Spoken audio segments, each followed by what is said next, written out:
The new year was only 5 days old when a fire, later determined to be accidental, destroyed the venerable Brick Bar in Buffalo's Allentown section. This followed by just months an arson fire which had destroyed the old Pink next door. In February, corrections officers in New York's understaffed prisons, angered by forced overtime and dangerous working conditions, staged a strike in violation of the state's Taylor laws.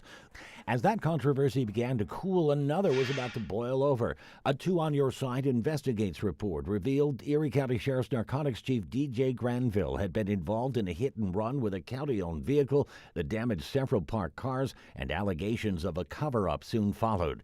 Granville eventually was allowed to plead guilty to reckless driving and leaving the scene. He received a fine and was ordered to perform community service, but was able to keep his job. Several milestones were met in the ongoing construction of the new Bill Stadium, including a topping off last April when the last piece of structural steel was placed, and by October the grass field had been installed.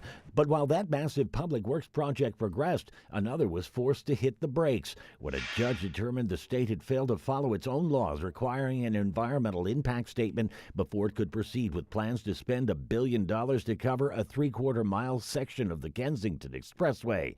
Admitting that massive solar fields and wind farms will not meet the state's increasing demand for energy, the governor announced in June her intent for New York to build its first nuclear power plant in nearly 40 years. She more recently said that 8 communities have expressed interest in hosting such a facility. In August, 5 people were killed when a tour bus careened off the thruway and rolled over about 25 miles east of Buffalo.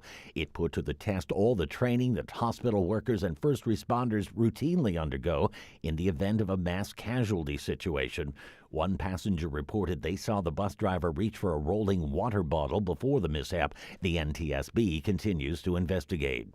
Near the end of the year, Metro Rail completed its first expansion in its 40-year history with the opening of the DL&W station downtown.